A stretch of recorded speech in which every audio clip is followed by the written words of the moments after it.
Hey guys, welcome to Atari Series 7. I'm reviewing this, which is the Spider-Man Daily Bugle Nano scene by Jada toys. A really cool, robust. And you got 35 parts, 10 figures included, 2 of which are exclusive, and I'll show those in a second there. And this is made to celebrate the 60th anniversary of Spider-Man. And as you can see, we got the sticker there on the side talking about it. We got the Spider-Man logo up top, and then we also have Nano Scene Daily Bugle on the side. On the back, we have a picture of the set and all the characters there and how they go together. Then we have the hypes and everything, and then we also have a look at the 2 exclusive characters to the set, and then we have them in their scenes. So yeah, out of box, I absolutely love this thing. Like, straight up, this thing is super detailed. It reminds me of something that Toy Biz would have made in the 90s. It is so cool. It's got the Daily Bugle, you got a train station there, you got a subway, a billboard, and all of these really cool characters. And you got Venom there, and I really like that because that kind of like feels like a reference to when he threw Spider-Man in front of the subway. You know, I mean, that's pretty cool. That's what it reminds me of with Venom being in the set. And then you got train station, you got newsstand, you got this little lamp that Spider-Man can stand on, and it looks really cool. And it's even made to fit his base so it doesn't fall off it. I really like that.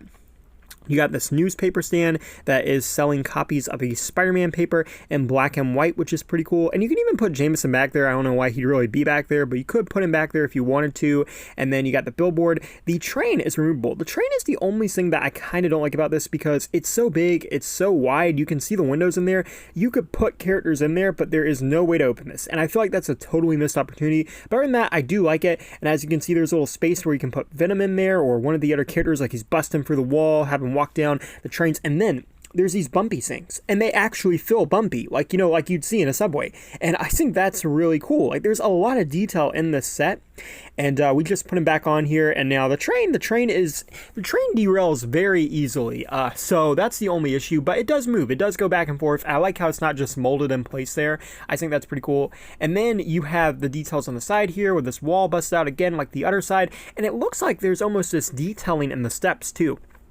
Like you can see kind of like the dirt and everything, and it feels different. I don't know how to describe it, but it's kind of like chalkier compared to like the other parts of the floor. So it actually feels, I guess, more like concrete, and I think that's a really cool detail. You have the train station logo there. Again, there's Spider-Man on the pole. Then you have Daily Bugle on top, and you got the billboard, which is really cool. And let's move Mysterio off there. But you have Who is Spider-Man on sale now, and I really like this. I like that it's in color too compared to the newspaper. And then you can put Spider-Man on there, which is really nice. And you can put a whole bunch of characters on here. We can put Miles there too. The only thing about the Spider-Man and Miles figures are because they're kind of like in their Spider-Man pose, like when you put them in front of the guardrail, it gets a little hard to see them, so you kind of want them standing front and center there. On the back, there isn't really a lot going on. You could put a character there. We'll have Mysterio, and I'll flip it around and show them from that side later. And then you can put Spider-Gwen in there as well, or just about anyone. There's another kind of like wall that they can break through, and then again, there's that one on the other side too, which is really nice, and then that's how the train moves from that side. But there's just a lot of detail and a lot of stuff going on with this set, and I really like that about it. Too, there's actually a hole, so you could technically walk down there instead of it just being a solid base with stairs that lead to nothing. So I like that. And there's that other side with Mysterio. Now, looking at the figures in the set, the 2 exclusive ones are Spider-Man and Electro, and the paint detail on all of these figures is incredibly good. You'll notice the suit is more red and black, almost kind of like paying homage to the Amazing Fantasy 15 suit. You know, the first appearance of Spider-Man. Kind of feels like what they're doing here. And like I said, this is an exclusive version of the character, but the paint is painted very nice, and the sculpt for the Spider-Man is very nice as well. And I feel like that's got to be really hard for them considering how small these figures are. I mean, look at Electro. Electro is a prime example of this. So look at his lightning bolts there. They are jagged perfectly. They look just like Electro from the comic, and I think that's pretty cool. I also like how he has his lightning bolt fins on there. I mean, that's molded detail that they didn't really have to do, and he's got the starfish mask, but that's just pretty cool. And they are metal, and that's pretty neat. And then looking at Miles next, as you can see, he looks great. He's got the red and black, and it's, again, molded nicely. And I like how he's a little bit smaller than here, too, because he is supposed to be a little bit younger, so that's kind of nice. And then we have Gwen with her hoodie, and again, molded nicely. I like that. I like the inclusion of these characters as well.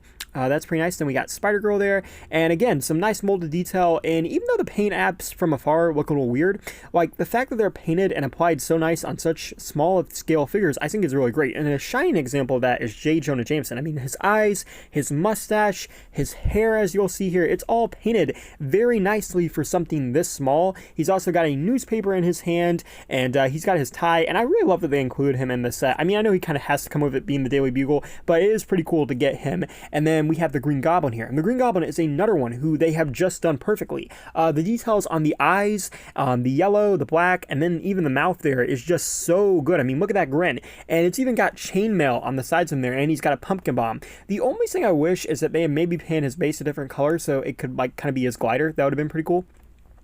But yeah, now looking at Carnage. Carnage has so much molded detailing going on. It is crazy. He's got the axe in there, and then the black and white on his eyes, and like all over the suit just looks so good. But my favorite from this is probably Venom. I just love how bulky Venom looks. He really looks like comic book Venom, or kind of like 90s Spider-Man Venom. He just reminds me so much of that. And the paint apps are so clean on Venom. It looks great. And last but not least, we got Mysterio. And Mysterio looks great too. He's got the cape. He's got a lot of molded detail going on. And again, just stuff that's this small, it surprises me that they were able to put that much detail into it, and it looks so good on these figures.